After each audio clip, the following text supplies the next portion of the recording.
अब जगन्नाथ के मंदिर की स्थापना कैसे हुई, जिसको एक नंबर का धाम मानते हैं।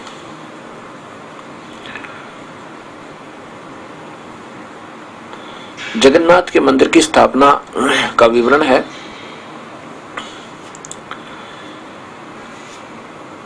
एक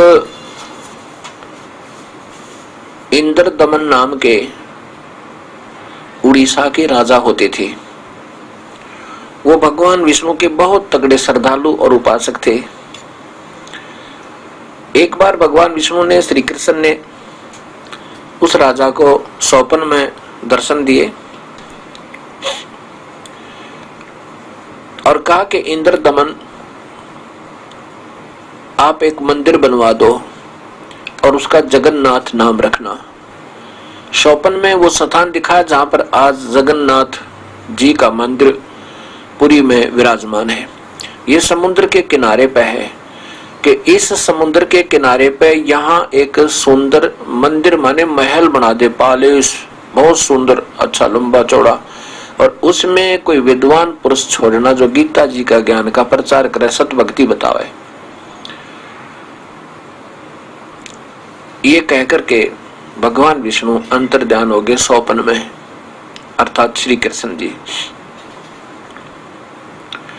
और ये भी कहा था कि उसमें कोई मूर्ति वगैरह मत रखवाना, वो पाखंड पूजा नहीं करना, वहां पे केवल वेदानुसार गीता अनुसार साधना प्रारंभ करना, और इस कलयुग में उद्धार होगा बड़ी आत्माओं का।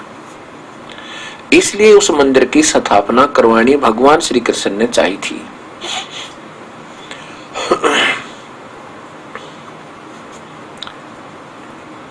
अब स्वप्न जब समाप्त हुआ, सुबह निंद्रा से इंद्रदमन जी उठे, तब उसने अपनी पत्नी से कहा कि आज स्वप्न में भगवान दिखाई दिए थे, भगवान श्री कृष्ण मुझे दिखाई दिए थे, और उन्होंने एक स्थान दिखाया समुद्र के किनारे। उस समुद्र के किनारे वो स्थान दिखाकर मुझे कहा कि एक सुंदर भवन बनवा देना, और यहाँ पर कोई विद्वान पुरुष केवल गीता का ज्ञान प्रचार करे, सतभक्ति बतावे, उसको छोड़ देना, और उसमें कोई मूर्ति पूजा का पाखंड मत शुरू करवाना। और आज तक प्रमाण है जगन्नाथ जी के मंदिर में मूर्ति पूजा नहीं है। मूर्ति रखी जरूर है, और वो भी उनके न चाहते हुए रखना चाहा था, भगवान के आदेश के विरुद्ध रखना चाहा था, तो मूर्ति के हाथ नहीं बने थे, हाथ और पैर दोनों अधूरे रह गए थे। इंद्रदमन जी की पत्नी वो और भी श्रद्धालु थी, कहने लगी कि आपके तो भाग्य उदय हो गए, स्वयं प्रभु ने आके आपसे कहा है, इससे बढ़िया सुअवसर अपन को कब मिलेगा, और लगा दे भगवान के नाम पर जी खोल कर पैसा, कति दिल खोल कर खूब अच्छा सुंदर बनवाना महल, भगवान का मंदिर। मंदिर का अर्थ महल होता है, घर होता है, लंबा चौड़ा घर, जिसको अंग्रेजी में पैलेस कहते हैं। अब इंद्रदमन ने कारीगर बुलवाए, वो स्थान दिखाया और कंस्ट्रक्शन शुरू होगी, मंदिर बनाना प्रारंभ हुआ। मंदिर बन चुका, और वो मंदिर जब बन चुका तो कुछ दिन के बाद उसमें उस मूर्ति पूजा की तैयारी करनी थी। उससे पहले ही एक समुद्री तूफान उठा और उस मंदिर का नाम और निशान मिटा दिया। निशान भी नहीं रहा कि यहाँ पर कोई मंदिर कभी प्रारंभ हुआ था। अब राजा ने कुछ दिनों के बाद फिर बनवाया, वो फिर ऐसे साइक्लोन ने, समुद्री तूफान ने तोड़ दिया। तीसरी बार फिर बनाया। ऐसा सुना है कि पहले भी उनके इंद्रदमन के पूर्वजों ने बनाने की चेष्टा की थी, लेकिन वो भी ऐसे ही मंदिर ने तोड़ दिया था। तब उसको पता चला इंद्रदमन ने कि तेरे पूर्वजों ने भी कोशिश की थी और ये मंदिर नहीं बन पाया था। 6 बार 5 बार ऐसे इंद्रदमन के समय भी टूट गया। अब हताश होकर बैठ गया, अकीब ये मंदिर नहीं बन सकता, क्योंकि हमारे पूर्वजों से भी नहीं बन पा रहा था। काफी वर्षों से लग रहे थे, जब भी जैसे जिसको आदेश होता था प्रभु का, लेकिन ये मंदिर बन नहीं पा रहा था। तो जब उसको पता चला कि वास्तव में ये तो मंदिर को समुद्र नहीं बनने देता, हताश होकर के इंद्रदमन बैठ गया। वो कबीर परमेश्वर। अब यहाँ आपके मन में ये आओगी कि कबीर साहब फिर मंदिर बनवाते थे तो अब मंदिर की पूजा में को मना भी करते थे। कबीर साहब मंदिर नहीं बनवाते थे। काल ने जब कबीर साहब जोगजीत रूप में आए थे इस मृत लोक में, काल के लोक में, उसमें वचनबद्ध किया था कि हे प्रभु मेरा एक कार्य और करना। मेरा अंश अवतार श्री कृष्ण विष्णु एक मंदिर बनवाना चाहेगा, एक महल बनवाना चाहेगा समुद्र के किनारे, और समुद्र अपनी प्रतिष्ठा का बदला लेने के लिए, अपने अपमान का बदला लेने के लिए वो नहीं बनने देगा। तब कबीर साहब ने कहा था ठीक है, मंदिर नहीं होगा, उसमें कुछ सत्य ज्ञान प्रचार करेंगे और मूर्ति नहीं रखेंगे तो बनवाने दूंगा, मैं सहयोग दे दूंगा, रोक दूंगा समुद्र ने, और नहीं तो मैं नहीं रोकूंगा, मैं नहीं बनने दूंगा। ऐसा ही कहा सतगुरु ने कि कबीर परमेश्वर ने कि इसमें मूर्ति मत रखना। तो ऐसे ही भगवान श्री कृष्ण ने इंद्र दमन को आदेश दिया था कि इसमें मूर्ति पूजा नहीं होनी चाहिए, केवल गीता जी का ज्ञान यानी सदग्रंथ का ज्ञान हो, कोई विद्वान पुरुष बिठाना। ऐसा ही हुआ था, ऐसा ही प्रारंभ, ऐसा प्रॉमिस यानी वायदा होने पर ये मंदिर बनवाना प्रारंभ हुआ था। तो कबीर साहब पहुंचे इंद्र दमन के पास एक वृद्ध रूप बना के, मतलब अलग से रूप बना के इंद्र दमन से कहा कि इंद्र दमन अब तू मंदिर बनवा दे और इस मंदिर को मैं रोक दूंगा, ये समुद्र को मैं रोक दूंगा, ये मंदिर बन जाएगा। अब समुद्र नहीं तोड़ेगा इसको। इंद्र दमन कहने लगा महात्मा जी आपकी बात को मैं श्रद्धार्य करता हूँ, आपका सत्कार करता हूँ, लेकिन मेरी समर्थता नहीं रही, मेरे पास वित्त भी नहीं रहा, और साथ में ये समुद्र नहीं बनने देगा मालिक। 6 बार मैं अपने हाथों इतना प्यार से बनवा चुका हूँ, अब मेरा दिल नहीं मानता, क्षमा करना, मैं अब मंदिर नहीं बनवाऊंगा। भगवान प्रभु कबीर परमेश्वर कहने लगे इंद्रदमन अगर तुम्हारी सलाह बने मंदिर बनवाने की तो मैं वहां मिलूंगा, अपना स्थान बता दिया, ऐसे उस स्थान पर मिलूंगा, मुझे पता दे देना, मैं आ जाऊंगा। स्वप्न में रात्रि के समय भगवान श्री कृष्ण फिर दर्शन देते हैं इंद्रदमन राजा को, उड़ीसा के राजा को, और कहा कि इंद्रदमन जो तेरे पास वो संत आया था, वो भक्त, वो परमात्मा समझो, वो साधु जो तेरे पास महात्मा आए थे वो परमेश्वर है भाई, उनमें परम शक्ति है, वो जो चाहे सो कर सकते हैं, उनको ढूंढ के प्रार्थना कर लो, ये मंदिर बन जाएगा। अब इंद्रदमन जब सुबह उठा तो स्वप्न याद रहा, अपनी पत्नी से कहा कि भगवान फिर दिखाई दिए थे आज स्वप्न में, और कहा कि वो जो कल मेरे पास एक संत आया था और मैंने मना कर दिया था मालिक मैं नहीं बनवा सकता, उसी के बारे में प्रभु ने बताया है, भगवान श्री कृष्ण ने बताया है कि वो परम शक्ति युक्त है और उसको ढूंढ लिया, वो समुद्र रोक सकता है। अब इंद्रदमन कहने लगा कि समस्या एक और आ गई, भगतमती अपनी रानी को कहता कि रानी एक समस्या और आ गई मेरे ऊपर। रानी ने पूछा क्या आई, कि अब पैसा नहीं रहा खजाने में, काम चलाने के लिए राजकाज ही मुश्किल से चल पा रहा है, अब कैसे बनवाऊं, भगवान के आदेश को मैं रोक नहीं सकता और वित्त मेरे पास रहा नहीं। तब उसकी पत्नी ने कहा कि मेरे गहने ले जा, लेकिन यू काम अधूरा मत छोड़, जब भगवान आदेश हो गया। रानी ने अपने गहने दे दिए, 1 लाख 2 लाख 4 लाख के जिसे भी थे, उसमें ऐसी थोड़ी कीमत में सब कुछ बन जाता था। कुछ खजाने से पैसा लिया, रानी के गहने से बेचकर वो काम चलाया और मंदिर। फिर उसको इंद्रदमन गया उस संत के पास और कहा कि प्रभु आपके आदेश से ये मंदिर मैं फिर बनवाना चाहता हूँ, स्वप्न में भगवान श्री कृष्ण ने मुझे सब बता दिया, और हे दाता अब मंदिर को रोक देना, नहीं समुद्र को रोक देना दाता, ये मंदिर ना टूट जा।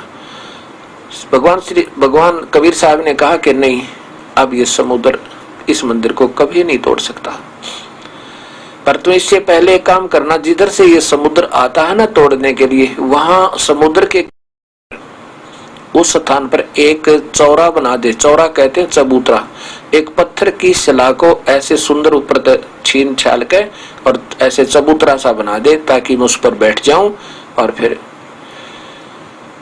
प्रभु का गुण गाऊं। वो स्वयं प्रभु थे, अपनी लीला करने के लिए कहा कि मैं फिर भगवान को याद करूंगा, और फिर वही मंदिर ना टूटे। भगवान का मंदिर रोज टूटे, कितनी बार टूटा, और वो स्वयं परमात्मा भी अपना रोल ऐसे करते हैं कि मैं यहाँ बैठकर भगवान चिंतन करूंगा और ये मंदिर रुक जाएगा।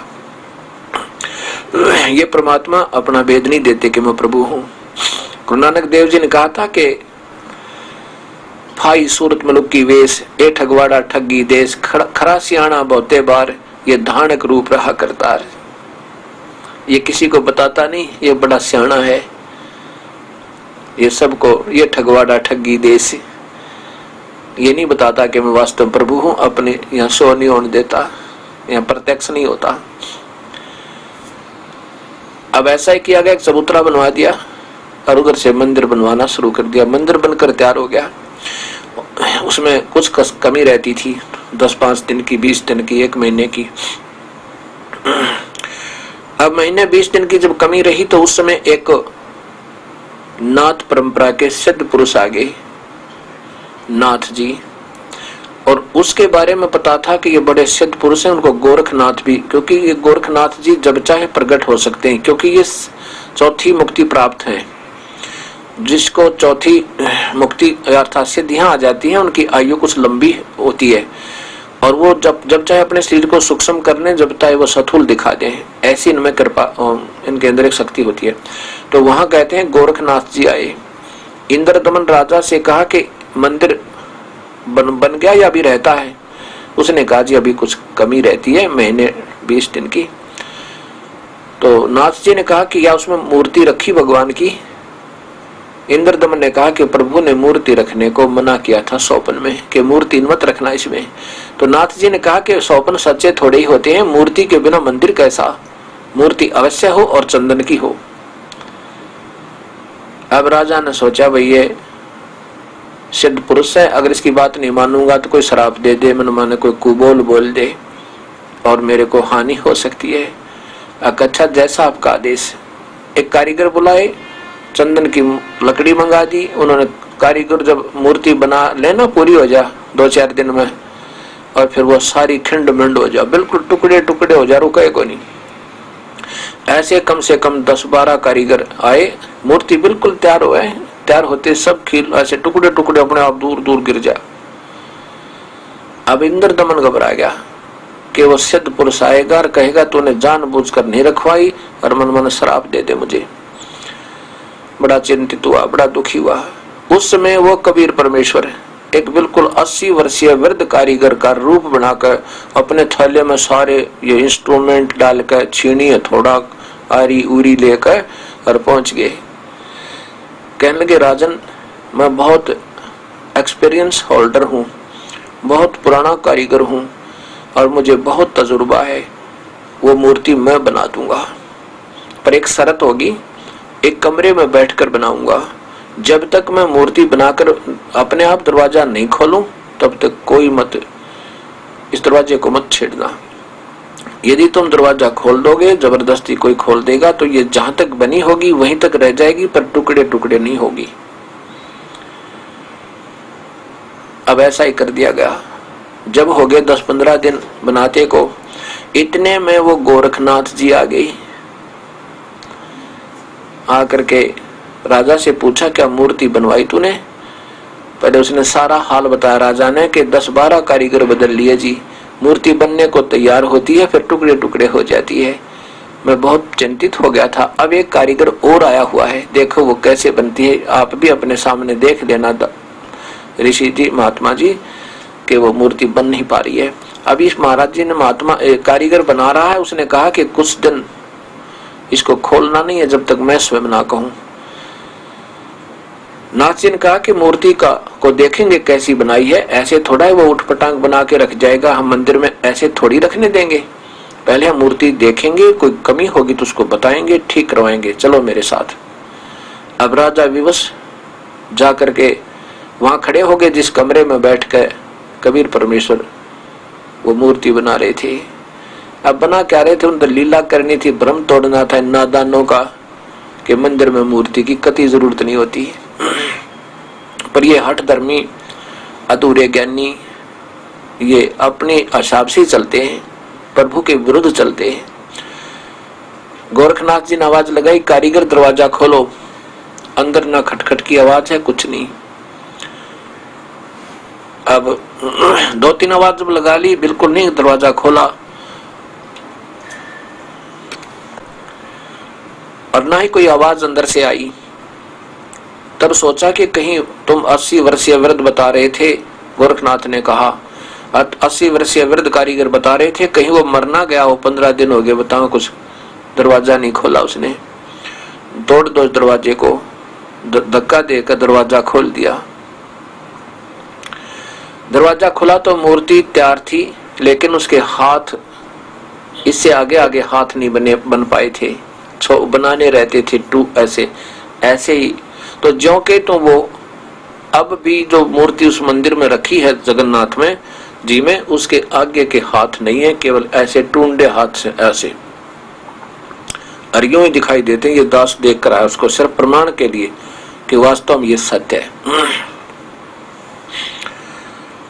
तो वो मूर्ति अधूरी रहेगी, आज भी ज्यों की त्यों है, किसी की हिम्मत नहीं बनी उसमें एक छीनी लगाकर उसके हाथ बना दे, वो सारी टूट जाएगी, टुकड़े टुकड़े हो जाएगी, ये बन नहीं सकती। उस कबीर परमात्मा की कृपा से उसने ये दिखाना चाहा था कि मूर्ति से भगवान नहीं मिलता और मूर्ति की पूजा नहीं करनी चाहिए। सभी मंदिरों में अगर किसी मूर्ति का कान भी थोड़ा बहुत टूट जाए ना, थोड़ा सा भी खरोंच आ जा, या कोई उंगली टूट जाए या किधर खरोंच आ जाए, उसको मंदिर में ना रखें, अब शकुन हो गया, ये नहीं रखनी चाहिए हैं। और वहां बिल्कुल टुंडे हाथ भगवान के, वो क्यों रख दी, वहां अब शकुन कहाँ गए। ये कबीर परमेश्वर की समर्थता का प्रत्यक्ष प्रमाण है। अब क्या होता है कि मूर्ति स्थापन कर दी। जब मूर्ति स्थापन करने के लिए गए, मूर्ति स्थापन कर दी, फिर हुई तैयारी उसमें पूजा की तैयारी। मूर्ति तो रखी दी थी, मूर्ति की पूजा नहीं करते वहां पे बिल्कुल भी, वो मूर्ति पूजा बिल्कुल नहीं हो रही है। तो वहां जब उस मंदिर में अपना मुहूर्त करने के लिए पहुंचे पांडे, और साथ में राजा भी, सैनिक भी, सब जा रहे हैं, तो कबीर साहब एक शूद्र का रूप बना के, छोटी जाति वाले का रूप बना के, और उस मंदिर के मुख्य द्वार के बीच में खड़ा हो गए और परे नमो कर दिया, जैसे मंदिर को देखते हैं ऐसे। और पांडे जी जो मुख्य पांडा था, साथ में और ज्यादा कई पांडे, वो पीछे पीछे समान पूजा कर लिए जा रहे थे। सामने देखा एक शूद्र, उसमें जात पात बहुत नहीं थी, बहुत छुआछात थी। तो कबीर साहब जब शूद्र के रूप में वहां खड़े, तो उस मुख्य पांडे ने पकड़ के उसकी बाजू कबीर साहब की धक्का दे दिया और कहा कि नीच शूद्र, आज सुबह सुबह हमने तो भगवान की पूजा करने जाना था, तू कहाँ कमबख्त दरवाजे पर खड़ा है, तूने बेइज्जती कर दी, हमारे पूजा स्थल में बाधा कर रहा है, भाग यहाँ से। एक धक्का दे दिया, कबीर साहब दूर जा गिरे और उठकर चले गए। जैसे एक मायूस से ऐसा ही व्यक्ति होते हैं, चले गए जी, दूरी पर बैठ गए थोड़ी सी। अंदर जाकर देखा तो जितनी दो मूर्ति थी वहां पर, वो सारी मूर्ति कबीर साहब का जो शूद्र रूप में खड़े थे, ऐसा ही रूप सबका बना हुआ। वो जगन्नाथ की मूर्ति, कृष्ण जी की मूर्ति नहीं रही।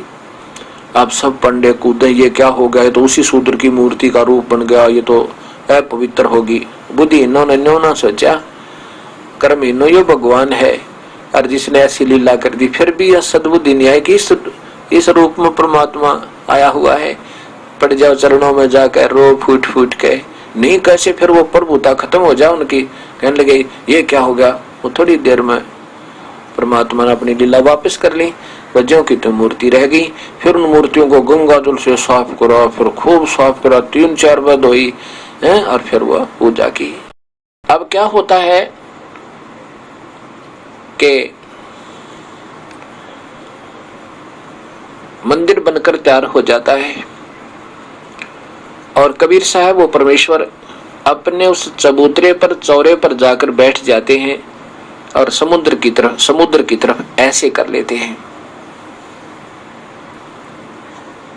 और समुद्र अपना प्रतिशोध लेने के लिए, उस मंदिर को तोड़ने के लिए समुद्र खड़ा होता है 40 फुट ऊंचा, जैसे साइक्लोन होता है, और ऐसे पहाड़ सा नजर आता है और ऐसे स्पीड से चल पड़ता है समुद्र उस मंदिर को, जगन्नाथ जी के मंदिर को तोड़ने के लिए। अब जब नजदीक आ जाता है 100 फुट दूरी पर, वो वहीं का वहीं वो जल जाम हो जाता है, ज्यों का त्यों स्थिर हो जाता है। जितनी ऊंचाई पर 40 फुट ऊंचा, आगे नहीं बढ़ पा रहा। अब समुद्र एक विपर रूप बनाकर, ब्राह्मण का रूप बनाकर बाहर आया, और कबीर परमेश्वर जो बैठे थे अपने चौरा पर, चबूतरा पे, उसके सामने हाथ जोड़कर कहता, प्रभु मुझे रास्ता दे दो आगे जाने को। कबीर साहब ने पूछा, क्या करेगा तू, कहां जा रहा है? कि मैं इस मंदिर को तोड़ के आऊंगा।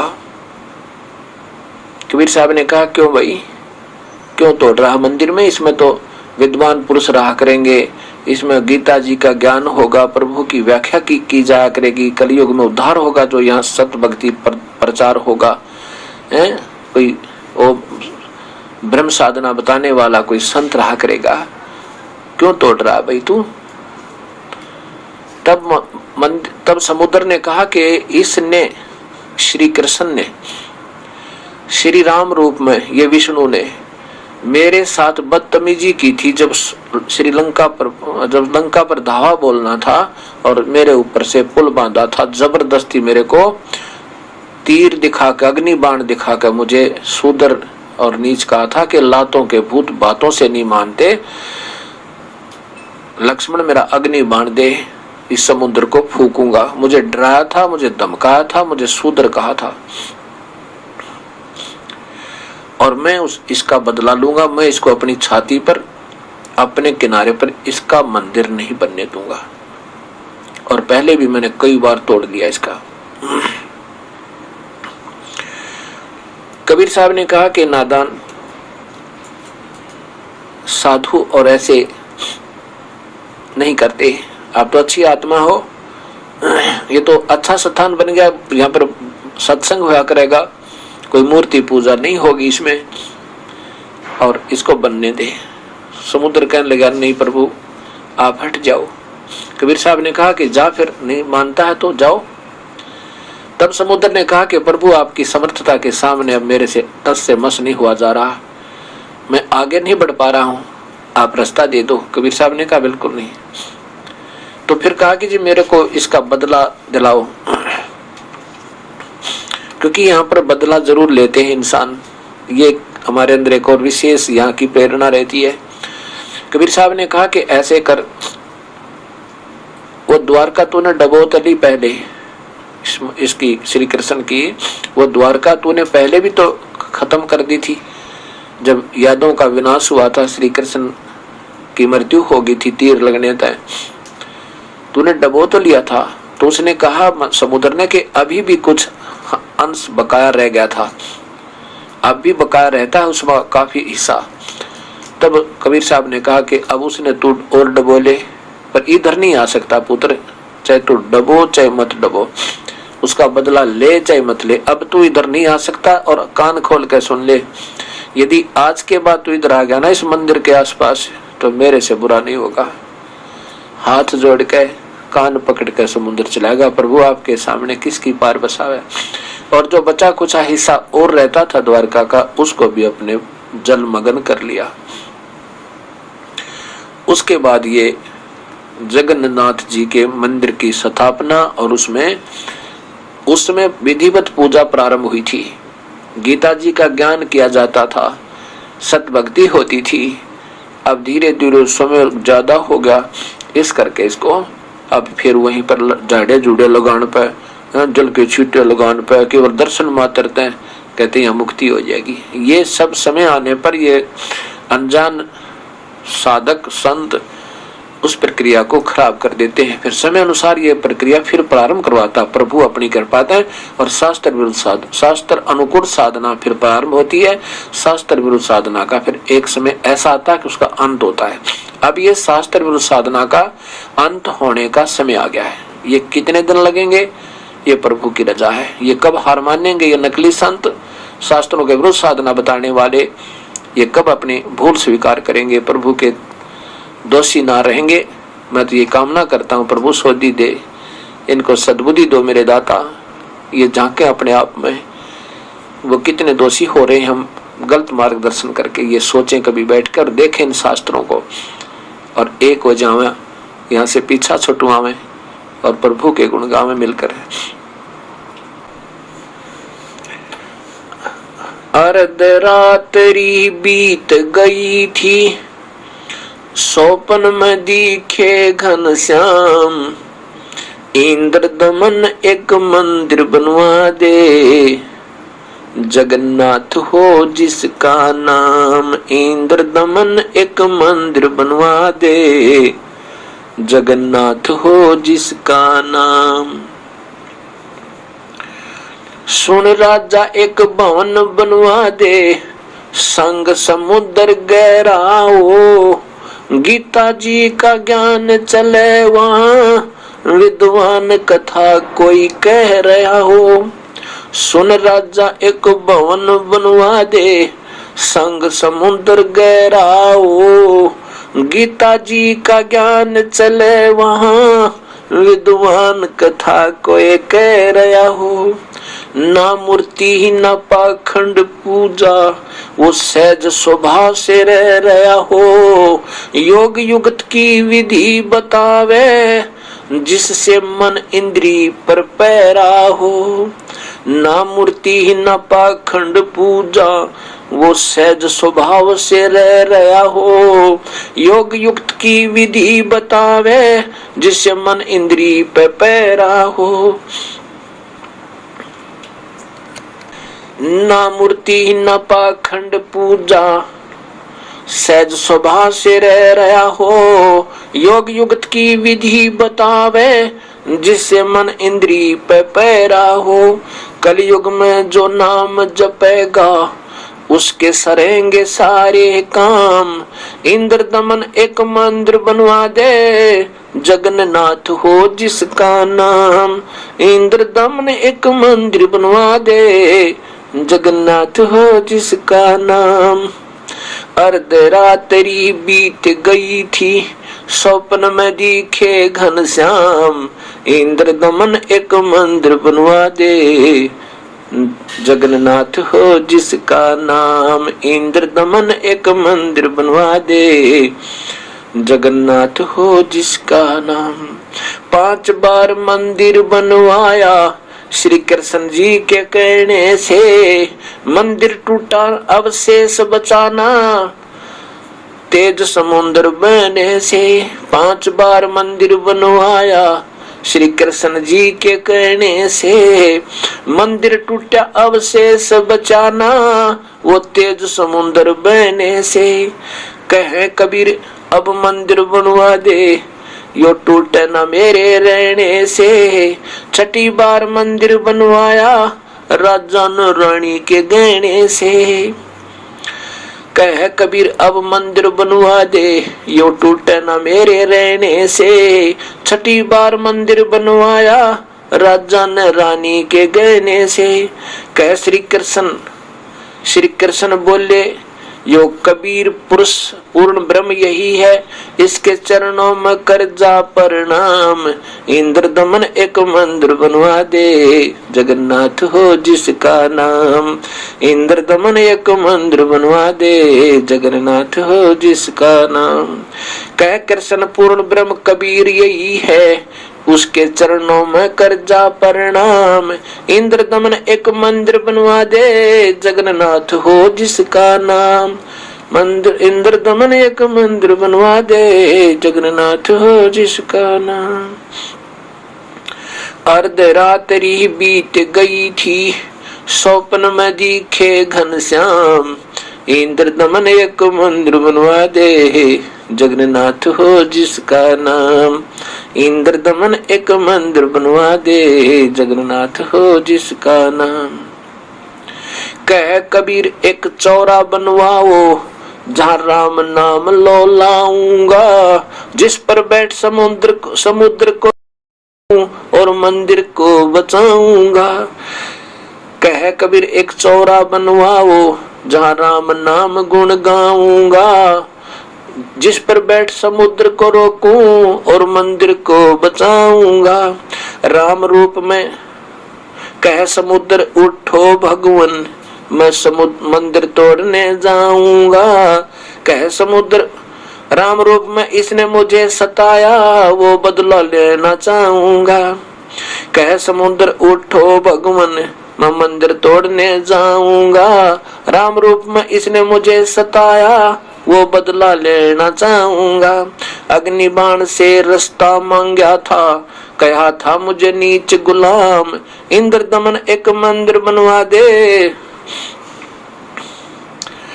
जगन्नाथ हो जिसका नाम। इंद्र दमन एक मंदिर बनवा दे, जगन्नाथ हो जिसका नाम। अर्धरात्रि बीत गई थी, सौपन में दिखे घनश्याम।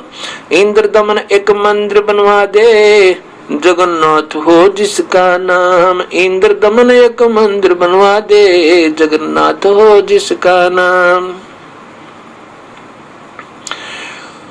कृष्ण जी की पूरी द्वारका, उस पर जाकर लाओ गात। इधर समुद्र बहुत जो आया, तो ठीक नहीं रहेगी बात।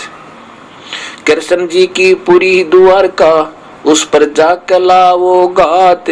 इधर समुद्र बहुत जो आया, तो ठीक नहीं रहेगी बात। एक मील समुद्र हट गया, जोड़ करके दोनों हाथ। पूरी द्वारका डबोली थी, श्री कृष्ण जी की बिगाड़ी जात। एक मील समुद्र सागर हट गया, जोड़ करके दोनों हाथ। पूरी द्वारका डबोली थी, श्री कृष्ण जी की बिगाड़ी जात।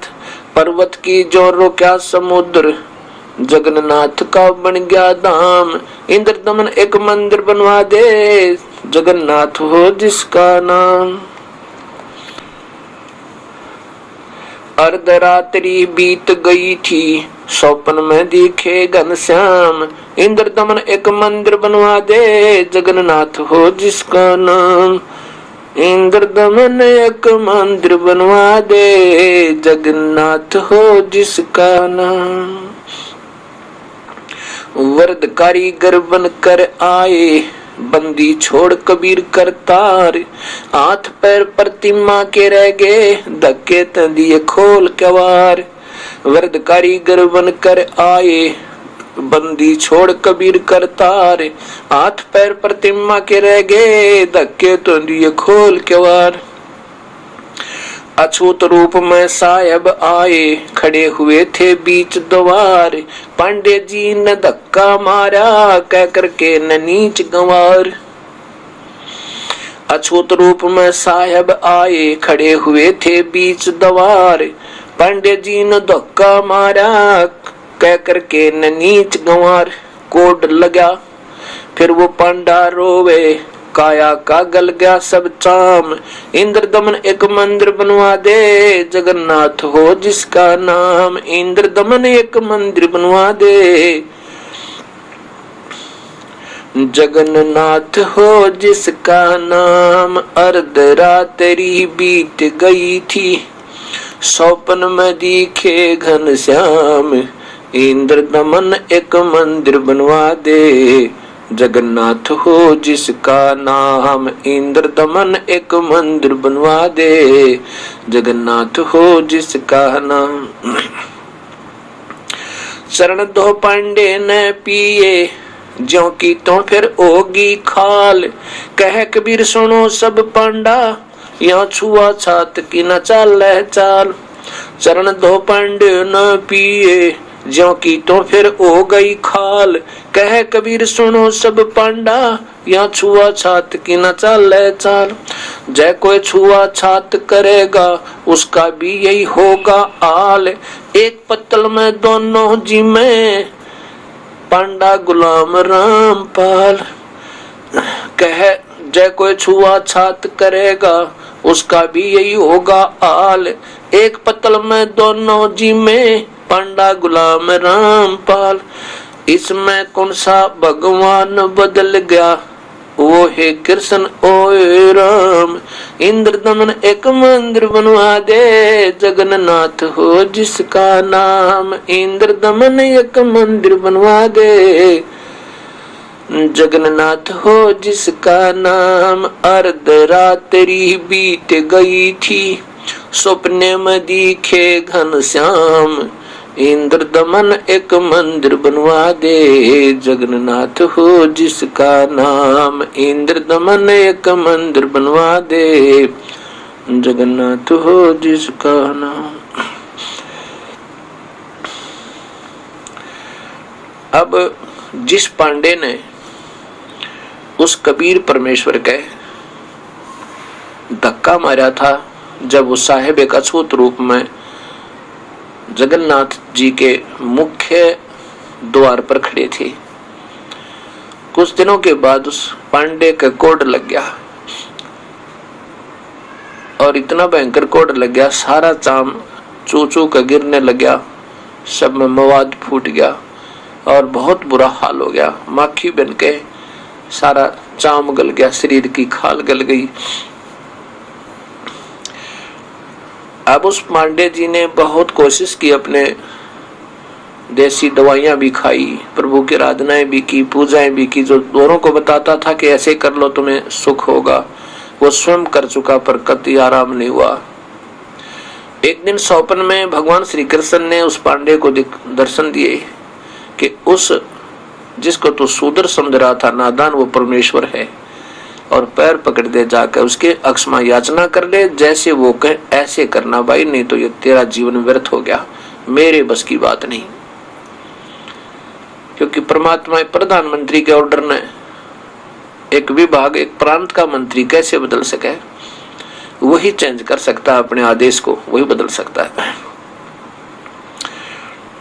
अब सुबह उठा वो पांडा, लेकर 10-5 पांडवों को, और ढूंढ तलाश करी उस प्रभु की, वहीं बैठे मिल गए, चरणों में गिर गया, हाथ जोड़े, और कबीर साहब आगे आगे चल रहे हैं कि मुझे मत छेड़ना, मैं अछूत हूं, दूर रहना पांडे जी, मैं अछूत हूं।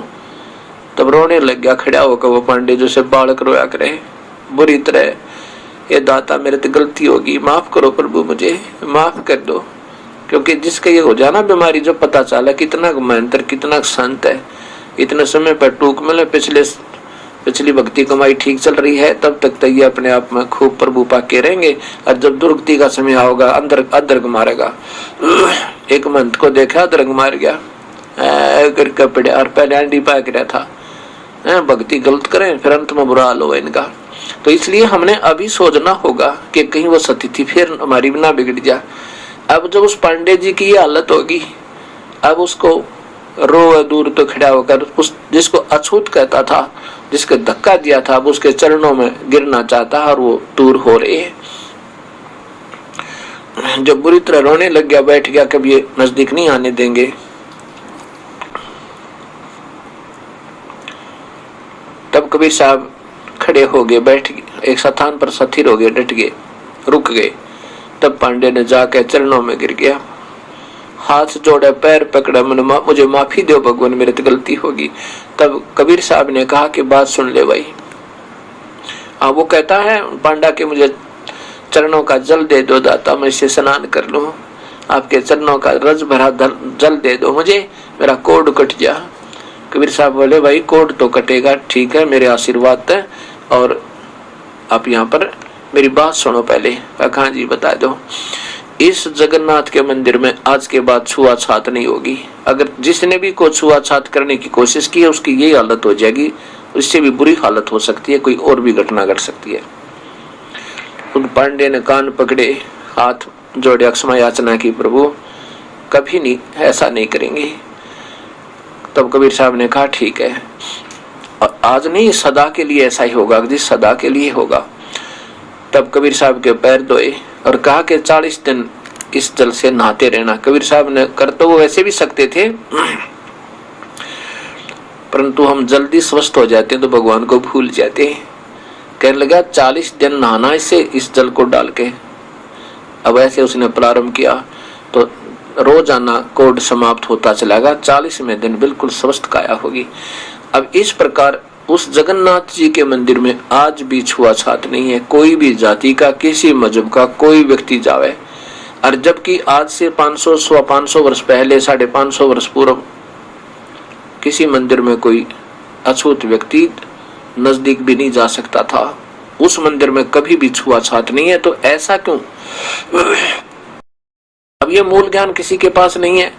कबीर साहब को जब तक हम भगवान नहीं मानेंगे, इतने हमारे ना तो कुछ शास्त्र समझ में आवे, ना हमारी भक्ति सुचारू है, क्योंकि मालिक को तो मालिक नहीं मान रहे हैं, और जो मालिक नहीं है उनको हम प्रभु मान रहे हैं। वो जितने मालिक है उतना लाभ तो वो दे सकते हैं, लेकिन इस काल से छुड़वाने वाला प्रभु वो स्वयं ही है, इसलिए वो कबीर परमेश्वर है। तो ये दास एक बार ये देखने के लिए गया, कुछ हमारे साथ सेवक थे, तो हमने वहां जाकर देखा, वहां कबीर चौरा नाम का एक आश्रम बना हुआ है, और जहां पर कबीर साहब ने बैठ कर उस समुद्र को रोका था, वहां पर एक चबूतरा यानी पत्थर नीचे रखा है, उसके ऊपर एक यादगार बना रखा है, गुम्बद सा बना रखा है कि ये ऐतिहासिक स्थल कोई बर्बाद ना कर दे, ये प्रमाण बना रहे, इसलिए उसके ऊपर एक गुम्बद सा बना देते हैं। वहां घंटी गुंटी नहीं बांध रखी, उसकी पूजा नहीं होती, वो तो सिर्फ केवल ये बनाए यादगार बनी रहे सदा के लिए, ये प्रमाण रहे कि वास्तव में ये ऐतिहासिक जो है ना कहानी यहाँ पर वास्तव में सत्य थी।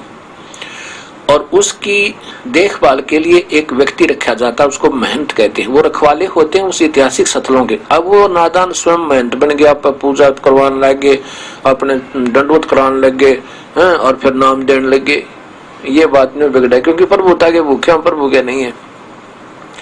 महंत तो केवल एक रखवाले होते हैं उन ऐतिहासिक स्थलों का मेंटेनेंस कराने के लिए, उनको बनाए रखने के लिए, और उनका बस इतना ही काम होता है। तो वहां हम उस महंत जी से मिले, उन्होंने बताया कि हमारी कई पीढ़ी से इसमें रहते हुए आ रहे हैं, वहां 10-15 कमरे भी बने हुए आने वाले अतिथियों को रुकने के लिए, और वहां उन्होंने एक दान पात्र रखा है, उसमें 10-5 रुपए डाल देते हैं। वो इसलिए पहले जो महंत होते थे बड़े नेक हुआ करते, प्रभु से डरने वाले होते थे। जो पूजा आ जाती केवल अपनी रोजी रोटी की रकम बाकी का मंदिर में लगा दे, उस आश्रम की मेंटेनेंस में लगा देते, या कितना अपना भंडारा कर देते थे। अब वर्तमान के जो लोग हो गए, अब नाम भी देने लगे, और स्वयं महंत बनकर गुरु बन गए, नाम काय का ज्ञान उनको शास्त्र विरुद्ध साधना बताने लगे, क्योंकि शिष्यों का समूह चाहिए, और शिष्य पे पाचा परमानेंट व इनकम हो जाती है। और वैसे तो कोई दार्शनिक आवा, कभी 10 रुपए चढ़ा जाए, कभी ना चढ़ावे। ये समस्या हल कर ली इन्होंने आप पे कि चेले शिष्य बन जाएंगे तो वो आए महीने या साल में 6 महीने में जरूर आया करेंगे, मेले धर दिए हैं, उस तरह वो ड्रामा बना लिया अपनी रोजी रोटी को, मतलब और ज्यादा कर्म बिगाड़ने का। तो ऐसे वो परंपरागत उस महंत जी ने वहां बताया कि हमारी काफी पीढ़ियां पीछे से ऐसे आती रही हैं, और मैं अब वर्तमान में हूँ। वो काफी वृद्ध हैं, वहां पे 80-75 साल की आयु अवश्य होगी। उसने फिर बताया, वो जो दास ने पढ़ा था सुना था, जो का त्यों बताया कि ऐसी ही है। फिर हम उस मंदिर में गए, वहां देखा वहां कोई मूर्ति पूजा नहीं है, मूर्ति तो एक तरफ रखी, वहां तो कोई जा नहीं सकता, उससे 10 फुट दूर ही रहना पड़ता है। ऐसे वो बना रखा है, बैरियर सा बना रखा है, उसमें पाइप सी गार्ड का है, और वहां कोई पूजा नहीं होती मूर्ति की। अब वहां वो पांडे झाड़ा लगाते हैं, पानी से चंदे बेकर, और नू आ जाओ लगवा लो, धर दो 10 रुपए। ये उनकी अपनी सोच होगी, लेकिन ये प्रारंभ नहीं था भक्ति का। तो हमने वहां पर पूछा उन पांडवों से कि यहाँ पर छुआछात क्यों नहीं होती? अन्य मंदिरों में तो कोई कुछ नहीं देता था पहले शूद्रों को, अन्य जाति वालों को। तो वो कहने लगे, पता ये प्रभु कृपा है, प्रभु कृपा है, प्रभु की कृपा यहाँ क्यों हुई, अन्य मंदिरों में क्यों नहीं हुई? फिर हमने पूछा कि सुना ये मंदिर पहले समुद्र ने कई बार तोड़ा था। वो कहने लगे, हाँ 1-2 बार तोड़ा था, सुना है हमने भी। फिर किसने रोका समुद्र को? कि भगवान प्रभु की कृपा से रुक गया। जब वो 3 बार टूटा, जब ये प्रभु कहाँ गए थे आपके? अब ये वो सच्चाई तो सामने आने नहीं देते, क्योंकि कबीर साहब को भगवान नहीं मानते। और जब तक मूल मालिक को मालिक नहीं मानेंगे, जब तक हम जड़ की सिंचाई नहीं करेंगे और जड़ को नीचे नहीं डालेंगे जमीन में, तब तक पौधा भक्ति रूपी हमारा सफल नहीं हो सकता। ये जगन्नाथ के मंदिर की स्थापना की सत्य कथा है।